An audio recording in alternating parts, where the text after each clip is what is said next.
आपण मैंने देखिए बर्तमान रोड मैप तैयारी होची पर्यटन क्षेत्र हो आपणकर समुद्र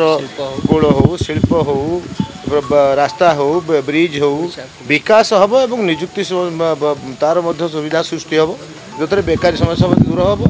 और ओडिशार आर्थिक स्थिति परिवर्तन हम ओडिशा एक विकसित राष्ट्र परिणत हम भारत वर्ष एक नंबर करने लक्ष्य भारतीय जनता पार्टी ओडिशा राज्य कमिटी और केंद्र नेतृत्व समस्ते लगी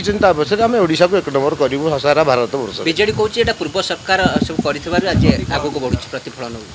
कौन कर समस्ते जानी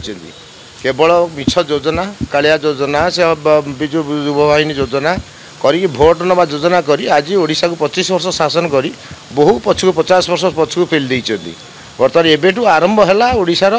प्रगति आरंभ हम कारण जेहेतु भारतीय जनता पार्टी दायित्व नेला एबेठू ओडिशार विकास हम ओडिशार सबू अच्छी प्राकृतिक संपद अच्छी समुद्र बेलाभूमि अच्छी पर्यटन स्थल अच्छी कौन ना ये आपण जल जंगल जमी रेलवे सबू अच्छी किंतु करवा वाला लोक नथिले करिया वाला दल आसिला तार कर्मी आसिले सरकार एवं लोकों सरकार एथर हम सरकार कतिक लोक आसनी लोक सरकार लोक पाखु जीव।